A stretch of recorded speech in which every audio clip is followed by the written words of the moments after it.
मांगहु बिदा महतु सन जाई, आवहु बेगी चलऊ बन भाई। मुदित भये सुनि रघुबर बानी, भयहु लाभ बढ़ गई बड़ी हानि। हर्षित हृदय महतु पहि आए, मनहु आंध फिर लोचन पाए। जाई जननी पग नायहु माथा, मन रघुनंदन जानकी साथा। पूछे माते मलिन मन देखी, लखन कही सब कथा विशेषी। गई सहम सुनि बचन कठोरा, मृगी देखी तब जनु चहुओरा। लखन लखे उभा अनरथ आजू, एहि सनेह बस करबे अकाजू। मांगद बिदा सभे सकुचाही, जाहि सहंग विधि कयहि किनाहि। समुझ सुमित्रा राम सिय, रूप सुशील सुभाऊ।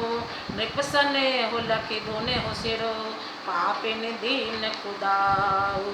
और कहा, हे भाई, जाकर माता से विदा मांगाओ और जल्दी वन को चलो। रघुकुल में श्रेष्ठ श्री राम जी की वाणी सुनकर लक्ष्मण जी आनंद हो गए। बड़ी हानि दूर हो गई और बड़ा लाभ हुआ। वे हर्षित हृदय से माता सुमित्रा के पास आए, मानो अंधा फिर से नेत्र पा गया हो। उन्होंने जाकर माता के चरणों में मस्तक नवाया, किंतु उनका मन रघुकुल को आनंद देने वाले श्री राम जी और जानकी जी के साथ था। माता ने उदास मन देखकर उनसे कारण पूछा। लक्ष्मण जी ने सब कथा विस्तार से कह सुनाई। सुमित्रा जी कठोर वचनों को सुनकर ऐसे सहम गई, जैसे हिरनी चारों ओर वन में आग लगी देखकर सहम जाती है। लक्ष्मण ने देखा कि आज अब अनर्थ हुआ, ये स्नेहवश काम बिगाड़ देंगी, इसलिए विदा मांगते हुए डर के मारे सकुचाते हैं और मन ही मन सोचते हैं कि हे विधाता, माता साथ जाने को कहेंगी या नहीं।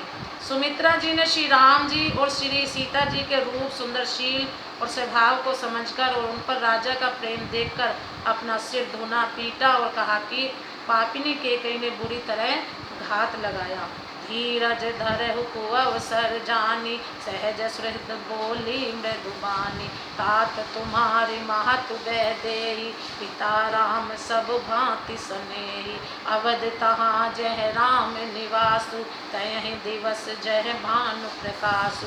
जो पैसी यह राम बन जाही, अवध तुम्हारे काज कछु नाही। गुरु पितु मात बहन सुर भाई, से यही सकल प्राण की नाई।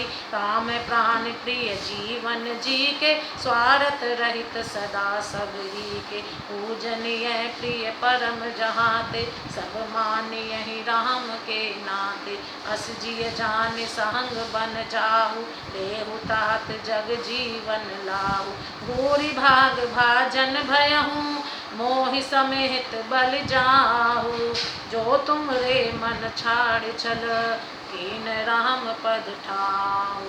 परंतु कुसुमे जानकर धैर्य धारण किया और स्वभाव से ही हित चाहने वाली सुमित्रा जी केवल कोमल वाणी से बोली, हे तात जानकी जी तुम्हारी माता हैं और सब प्रकार से करने वाले श्री रामचंद्र जी तुम्हारे पिता हैं।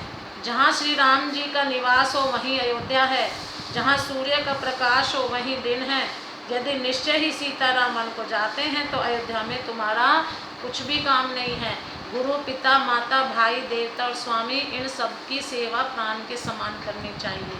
फिर श्री रामचंद्र जी तो प्राणों के भी प्रिय हैं, हृदय के भी जीवन हैं और सभी के स्वार्थ रहित सखा हैं। जगत में जहाँ तक पूजनीय और परम प्रिय लोग हैं, वे सब राम जी के नाते से ही पूजनीय और परम प्रिय मानने योग्य हैं। हृदय में ऐसे जानकर हे तात उनके साथ बन जाओ और जगत में जीने का लाभ उठाओ। मैं बलिहारी जाती हूँ, हे पुत्र, मेरे समेत तुम बड़े ही सौभाग्य के पात्र हुए, जो तुम्हारे चित्त ने छल छोड़कर श्री राम जी के चरणों में स्थान प्राप्त किया है। प्रेम से बोलो जय श्री राम।